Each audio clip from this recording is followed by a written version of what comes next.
ব্রাহ্মণবাড়িয়ার নাসিরনগরে হিন্দু সম্প্রদায়ের মন্দির বাড়িঘরে ভাঙচুর ও লুটপাটের ঘটনায় প্রতিবাদে বিক্ষোভ করেছে ঢাকা বিশ্ববিদ্যালয়ের জগন্নাথ হলের শিক্ষার্থীরা। দুপুর 12:30 থেকে 1টা পর্যন্ত রাজধানীর শাহবাগের গোলচত্বরে রাস্তা অবরোধ করে বিক্ষোভ সমাবেশ করে তারা।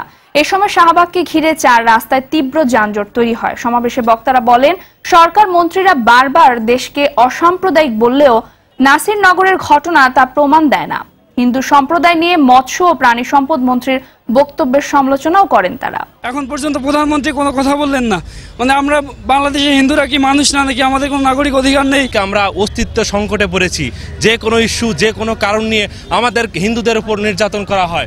বিশেষত স্বাধীনতা মুক্তিযুদ্ধের চেতনা যারা কথা বলেন, তাদের কথায় আমরা একটা বুলি দেখি অসাম্প্রদায়িকতা এবং ধর্মনিরপেক্ষতার কথা বলে। আমি মনে করি এটা এক ধরনের উপহাস হিন্দু সম্প্রদায়ের প্রতি। হ্যাঁ, এই জাতীয় কথাবার্তা বলা আদৌ ঠিক না। এটা হিন্দু সম্প্রদায়ের প্রতি ঠাট্টা মশকরা করা হয়।